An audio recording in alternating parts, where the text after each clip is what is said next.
Hello students, welcome back to my YouTube channel Kavya Gowda Commerce Class. ಈ ವಿಡಿಯೋದಲ್ಲಿ ನಾನು ನಾನ್ controlling ಇಂಟ್ರೆಸ್ಟ್ನ ಹೇಗೆ calculate ಮಾಡೋದು ಅಂತ ಹೇಳ್ಕೊಡ್ತೀನಿ. ಕ್ವಶನ್ ನೋಡೋಣ. H Limited acquired 75% of shares of S Limited on 31st July 2023 and earned a profit of 67,500 for the year ending 31st March 2024. The face value of shares of S Limited is rupees 10 per share and the S Limited has 10,000 shares. The S Limited had a balance of 82,500 in P&L account and 1,05,000 in general reserve as on 31st March 2024. Calculate non-controlling interest as per Ind AS 103. ಈ ಕ್ವಶನಲ್ಲಿ ಏನು ಹೇಳ್ತಾ ಇದ್ದಾರೆ ಅಂದರೆ H limited 75% of ಶೇರ್ಸ್ನ acquire ಮಾಡಿದೆ S ಲಿಮಿಟೆಡಿಂದ. ಯಾವಾಗ ಅಂದರೆ 31st July. ಮತ್ತು ಆ ಇಯರಲ್ಲಿ ಕರೆಂಟ್ ಇಯರ್ ಪ್ರಾಫಿಟ್ ಎಷ್ಟು ಅರ್ನ್ ಮಾಡಿದ್ದಾರೆ ಅಂದರೆ 67,500. ಮತ್ತು ಎಸ್ ಲಿಮಿಟೆಡ್ ಕಂಪನಿಯಲ್ಲಿ 10,000 ಶೇರ್ಸ್ ಇದೆ. ಅದ್ರದ್ದು ಫೇಸ್ ವ್ಯಾಲ್ಯೂ ಎಷ್ಟು ಅಂದರೆ rupees 10 per share. ಮತ್ತು ಇಯರ್ ಎಂಡಿಂಗಲ್ಲಿ ಅವ್ರ ಹತ್ರ ಅಂದರೆ ಎಸ್ ಲಿಮಿಟೆಡ್ ಹತ್ರ ಬ್ಯಾಲೆನ್ಸ್ ಎಷ್ಟಿದೆ ಅಂದರೆ 82,500 P&L ಅಕೌಂಟಲ್ಲಿದೆ ಮತ್ತು 1,05,000 ಜನರಲ್ ರಿಸರ್ವಲ್ಲಿದೆ. ನಾವಿಲ್ಲಿ ನಾನ್ ಕಂಟ್ರೋಲಿಂಗ್ ಇಂಟ್ರೆಸ್ಟ್ನ ಕ್ಯಾಲ್ಕುಲೇಟ್ ಮಾಡಬೇಕಾಗತ್ತೆ. ಮೊದಲಿಗೆ ವರ್ಕಿಂಗ್ ನೋಟ್ ಮಾಡ್ಕೊಳ್ಳೋಣ. ಹೋಲ್ಡಿಂಗ್ ರೇಷಿಯೋ ಹೇಗೆ ಕ್ಯಾಲ್ಕುಲೇಟ್ ಮಾಡೋದಂದರೆ ಎಚ್ ಲಿಮಿಟೆಡ್ ಹತ್ರ ಆಲ್ರೆಡಿ 75% ಶೇರ್ಸ್ನ ಅಕ್ವೈರ್ ಮಾಡಿದ್ದಾರೆ ಅಂತ ಹೇಳ್ತಿದ್ದಾರೆ. ಸೊ ಎಚ್ ಲಿಮಿಟೆಡ್ದು ಇಲ್ಲಿ 75% ಇದೆ. ಎಸ್ ಲಿಮಿಟೆಡ್ದು ಎಷ್ಟು ಅಂದರೆ 25% ಆಗುತ್ತೆ. ಹೇಗಂದರೆ 100 - 75 ಮಾಡಿದ್ರೆ ನಮಗೆ ಇಲ್ಲಿ 25% ಸಿಗುತ್ತೆ. ಈಗ ಸೊಲ್ಯೂಷನ್ ನೋಡೋಣ. ಮೊದಲಿಗೆ share capital hold by S limited. S limited ಹತ್ರ ಎಷ್ಟು ಶೇರ್ಸ್ ಇತ್ತು ಅಂತ ಆಲ್ರೆಡಿ ಕ್ವಶನಲ್ಲಿ ಹೇಳಿದರು. 10,000 ಶೇರ್ಸ್ ಇದೆ, rupees 10 per share ಹಾಗೆ. ಸೊ ಹೇಗೆ ಕ್ಯಾಲ್ಕುಲೇಟ್ ಮಾಡೋದಂದರೆ 10,000 ಇಂಟು 25% ಮಾಡಿದಾಗ ನಮಗೆ 2,500 ಸಿಗುತ್ತೆ. ಅದನ್ನು ಫೇಸ್ ವ್ಯಾಲ್ಯೂ ಅಂದರೆ rupees 10 ಮಲ್ಟಿಪ್ಲೈ ಮಾಡಿದ್ರೆ ನಮಗೆ 25,000 ಸಿಗುತ್ತೆ. ನಾವು ಇದನ್ನು ಹೀಗೂ ಕೂಡ ಕ್ಯಾಲ್ಕುಲೇಟ್ ಮಾಡ್ಬೋದು. 10,000 ಇಂಟು 10 ಪರ್ ಶೇರ್ ಅಂದರೆ ನಮಗೆ 1,00,000 ಸಿಗುತ್ತೆ. 1,00,000ಅಲ್ಲಿ ನಾವು 25% ತಗೊಂಡಾಗ ನಮಗೆ 25,000 ಸಿಗುತ್ತೆ. ನೆಕ್ಸ್ಟ್ ನಾವಿಲ್ಲಿ ಪ್ರೀ ಅಕ್ವಿಸಿಷನ್ ಪ್ರಾಫಿಟ್ ಮತ್ತು ಪೋಸ್ಟ್ ಅಕ್ವಿಸಿಷನ್ ಪ್ರಾಫಿಟ್ನ ಆ್ಯಡ್ ಮಾಡ್ಕೋಬೇಕಾಗುತ್ತೆ. ಪ್ರೀ ಅಕ್ವಿಸಿಷನ್ ಪ್ರಾಫಿಟಲ್ಲಿ ನಾವೇನೇನು ತೋರಿಸ್ಬೇಕಾಗತ್ತೆ ಅಂದರೆ ಮೊದಲಿಗೆ ಜನರಲ್ ರಿಸರ್ವ್. ಕ್ವಶನಲ್ಲಿ ಎಷ್ಟಿತ್ತು ಅಂದರೆ 1,05,000 ಇತ್ತು.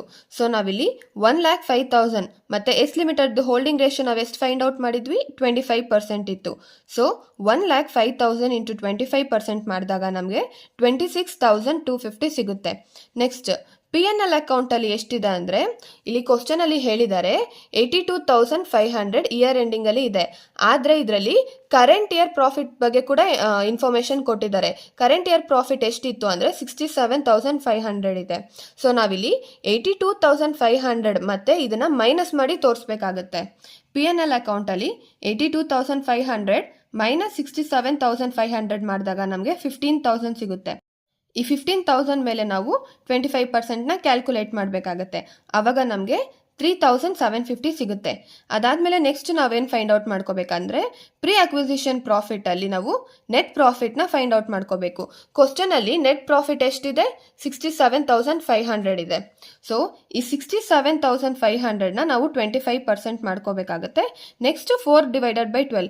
ಈ 4 ಮಂತ್ಸ್ ಹೇಗೆ ಬಂತು ಅಂದರೆ ನೋಡಿ ಇಲ್ಲಿ ವರ್ಕಿಂಗ್ ನೋಟಲ್ಲಿ ತೋರಿಸ್ತಿದ್ದೀನಿ. ನಾವು ಇಯರ್ ಯಾವಾಗ ಸ್ಟಾರ್ಟ್ ಆಗುತ್ತೆ ಫಿನಾನ್ಷಿಯಲ್ ಇಯರ್ 1/4/2023 ಅಲ್ಲಿ ಸ್ಟಾರ್ಟ್ ಆಗ್ತಿದೆ. ಕ್ವಶನಲ್ಲಿ ಅಕ್ವಿಸಿಷನ್ ಡೇಟ್ ಕೊಟ್ಟಿದ್ದಾರೆ. ನೋಡಿ ಇಲ್ಲಿ ಅಕ್ವಿಸಿಷನ್ ಡೇಟ್ನ 31/7/2023 ಅಂತ ಕೊಟ್ಟಿದ್ದಾರೆ. ಸೊ ಅಕ್ವಿಸಿಷನ್ ಡೇಟ್ ಅಂದರೆ ಸ್ಟಾರ್ಟಿಂಗ್ ಡೇಟಿಂದ ಅಕ್ವಿಸಿಷನ್ ಡೇಟ್ವರೆಗೂ ಎಷ್ಟು ಮಂತ್ಸ್ ಆಗಿದೆ 4 ಮಂತ್ಸ್ ಆಗಿದೆ. ಸೊ ಇದನ್ನು ನಾವು ಪ್ರೀ ಅಕ್ವಿಸಿಷನ್ ಪ್ರಾಫಿಟ್ ಅಂತ ಕರಿತೀವಿ. ಮತ್ತು ಅಕ್ವಿಸಿಷನ್ ಡೇಟಿಂದ ಫಿನಾನ್ಷಿಯಲ್ ಇಯರ್ ಯಾವಾಗ ಎಂಡ್ ಆಗುತ್ತೆ ಅದನ್ನು ನಾವು ಪೋಸ್ಟ್ ಅಕ್ವಿಸಿಷನ್ ಅಂತ ಕರಿತೀವಿ. ಸೊ ಇಲ್ಲಿ ನಮಗೆ 8 ಮಂತ್ಸ್ ಸಿಗುತ್ತೆ.